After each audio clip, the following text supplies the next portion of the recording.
Hi, how you doing? Welcome. As we'll be doing some agriculture today, and one of the key things that we'll be looking at right now will be maple tapping. Now, I hope you're ready for this journey, because we'll be heading into the woods and being able to see how to be able to tap maple during this entire late winter, early spring season. Eden Lifestyle, transforming lives. If you want to be able to see more videos like this, remember to subscribe to our channel by clicking the subscribe button below. And we thank you so much for being able to join us. But those are some of the tools that you will need as you do maple tapping. Now, it's actually my very first time doing maple tapping, I'll be very honest. I did go over to one of our friends who did maple tapping as well. I saw some of the structures there. I looked at many of the videos, and you'll be seeing how I was able to tap maple very simply, very easy. Now, it's so easy that any single person could do it. If I can do it, you could do it too. And what really encouraged me to do a lot of things in the past is seeing people who have never done it before doing it. So today I have already tapped maple today, which was the first time actually getting it flowing. And I'm going to share with you some of the things that I learned, some of the things that I saw benefited, so that way you also could be able to do it at home as well. Now, what do you need? Very simply, being able to get some drill where you want a cordless drill that you can be able to use. Typically the one I bought, I did order, which I'll put in the link below. I did order the taps from Amazon. With the tap from Amazon, it also came with a tubing, a 2-feet tubing. It's very simple. I'll show you how you do it. And what is recommended is a 5/16 drill bit. However, I noticed it was a little bit too big, so I got one just a little smaller than 5/16 to be able to drill it in. Another thing that you do need would be your hammer, which will explain why you need everything afterwards. And measuring tape, you can use it, you don't have to, but I'll show you how you can use your measuring tape. And also any form of a container to collect your sap. Now, I hope you're ready for this journey, because we'll be walking into the woods and also identifying some maple and trying to get some good maple syrup from it. Let's go and we will see it over there. Alright, so this right here is actually the maple tree. Now, I'm not really from, well, I am actually from New York, but then I was raised in the Caribbean, St. Lucia, and maple is not a tree that we have growing there, so I was unaware. So okay, well, what exactly is a maple? Because on this property we have lots of hickory trees, we have maple trees, we have oak trees, we have I think it's called poplar trees, we have birch trees, and many other trees. And I remember as we moved here, one of the things I had a big interest in were wild herbs, knowing a lot of the wild herbs. However, I thought, okay, maybe why is it that I need to learn trees, until I recognize how useful it is for knowing what your hardwoods are, knowing what maple is as you tap it. So maple is definitely something that you will be able to tap. Maybe in the future video we show you from the liquid how you can actually make the syrup, but then we'll show you the tree afterwards. So basically, one of the ways I use in identifying it, it's still difficult for me to identify the older trees, like really older ones, because I'm still learning this. But however, typically I notice that maple, the entire bark is not really as defined as the oak or other trees. It's more thin, it's more on the surface, it's also a lighter color. And one of the ways that I know even better is with the branches, that the new branches or the branches to the top, then what you'll notice is that it's very smooth. Young maples, the bark tends to be very smooth. The older it gets, you notice it get more rigid. However, you can always look to the top, and if you look at new branches, you'll notice that it will be very smooth, and it also has some spots on it. So this is what you do to being able to tap your maple. This is actually an existing maple. I actually tapped this a little earlier, so it recently started flowing. However, it's not flowing as fast now, because I have another one that is flowing really fast at the back of me. But if you come in here for a second, you can see what was collected in just a few minutes. So in just a few minutes, it's not showing much, but it's just a little bit collected, maybe a couple ounces collected so far, which is not really much. But then we have an entire day to go. So this is what we're going to do. We're going to head into the forest and get a maple tree, and we're going to tap it from scratch. I hope you're excited for this one because I am too. All right, let's go.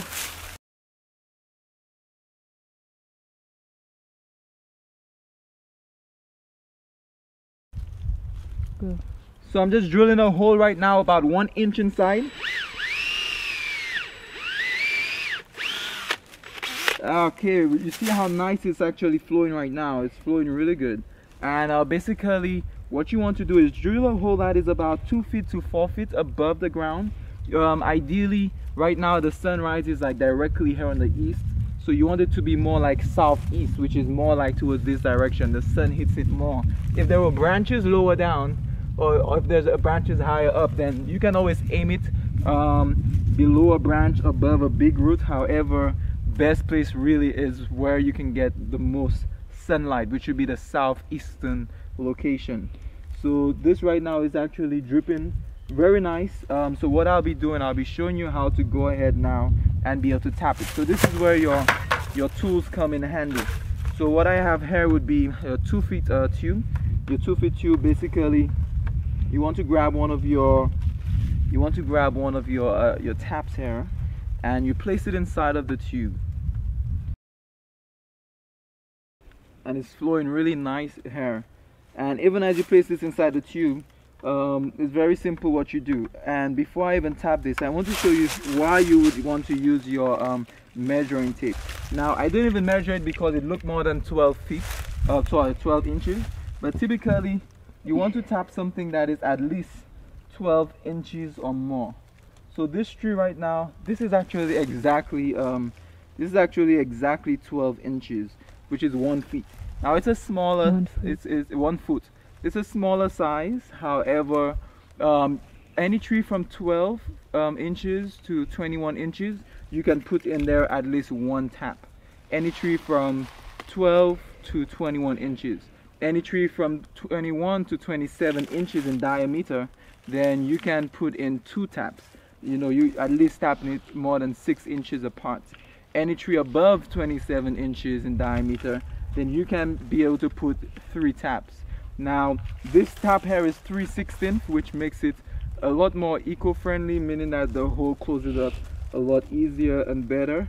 And if any of you have done maple tapping before, and there are any ways of identifying maple trees you think that will help many people, do so by sharing it below. I love to hear from you. I love to hear what method you use to tap and all the other details. I mean, do let me know. Let me know any of your feedback. But this is what you do. It's very simple. You just place your tap in now. You place it in. You get your hammer and you just tap it in. You left it. Where did I leave it? Alright, so I left my hammer higher up, but thankfully for sisters who is recording the video right now, a rock was suggested to get. So use what is in your hands. Very essential. Use what is in your hands. So basically we place the tap in already. Just going to get this rock and just tap it in a little more, so that way you can be able to get maximum everything flowing in through the tube instead of flowing out. Already it's dripping so nice. Once you hear like it's in enough so that way it wouldn't come out, everything should be good. And you just be placing your bucket. You just be placing it in your bucket. So it's dripping in right now. It's dripping in. Very soon it will start flowing a lot more easily. Basically what you may do now is just create a slight hole to be able to allow your tube to go in. You can literally keep it to the side and just place your cover over it. Now you have the more things can enter into the bucket when you do it that way. However, I'm just going to drill a hole. If you have a bigger drill bit that's the size of your tube, that's perfect. I do not have it right now, so I'm going to drill a couple small holes here.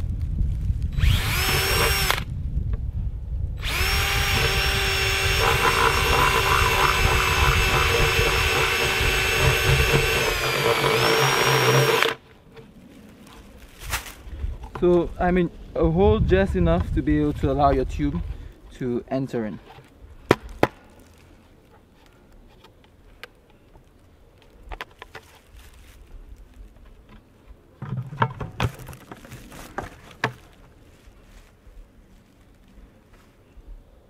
All right, so it's flowing and it looks great. Now I can't wait to be able to get some wonderful maple syrup. Maybe when we do get our entire setup for doing the maple syrup, maybe we can be able to do another video for that. But it's very simple how you do the maple tapping. All you need is a simple few gadgets, which the links will be in the description below. Let me know what you use as well. This is the tubing method. Many others use the method with the buckets on the tree, hanging off the tree. I'd love to know which one that you use, which one you found that works best. I went to the store earlier, one of the basically, what was it? It was like not a flea market, a thrift store. And someone there was expressing how they did it back in the days. He said all they did was got a tube. When they received the tube, they just made a hole into the tree, placed the tube in, and hit it in with a nail. And with that nail, they used that to hang a bucket. Or you know, they hang a bucket, the tube enter into it, or they put the bucket downwards and the tube will enter into it. So all they used back in the days was just a tube. So the main principle on the little bit is being able to use what is in your hands. Now maple is powerful for many things. When you think about maple actually is powerful in antioxidants, high in antioxidants, which is basically help in preventing cancer. It's something that is anti-inflammatory, helps against aging, which is a powerful thing about maple. And it's also low in your glycemic index, which makes it so very beneficial to even an alternative sweetener for diabetics and many others who are concerned about high sugar intake. And that is the wonderful thing about maple. Maple also helps with your skin health. So it's a healthy sweetener alternative instead of using regular crystallized sugars that is void of nutrients, void of vitamins and minerals. Unlike maple, that is high in vitamins, loaded in minerals, and it makes a very wonderful sweetener that you can use over your pancakes, over your cereals, and even in your baked goods and items, giving it a very rich flavor. Now if you like this video, you know, don't forget to be able to subscribe to this channel and also share it with your friends as well, that they too could be able to get on board in doing maple. It's so simple. It's my first time doing this, but then I recognize how simple it is, and I know that you could do it too. If you're in the you know, in an area that is colder, that has maple trees growing, you can definitely do it. Right now it's actually early April. We're up on a mountain. You want to be able to tap before the leaves begin to come, so right when the winter is about finishing. Typically the sap will flow for about 4 to 6 weeks. So basically with the entire maple, you definitely want to be able to tap it before the spring really comes in heavy. So the maple starts flowing, I was told, when the leaves begin to bud. Right now that's not happening. You also need like cold nights and also warm days, which today is a very warm day, hence you see how nicely things are flowing as well. And again, do subscribe to our channel for more videos like this, and let me know in the comments below if you were able to get your maple done, and also if you have been doing it, what are some things that you use. I'd love to be able to hear some feedback from you. Alright, until next time, remember to be able to do what you can, use what is in your hands, and begin to plant, for it is the ABC of education.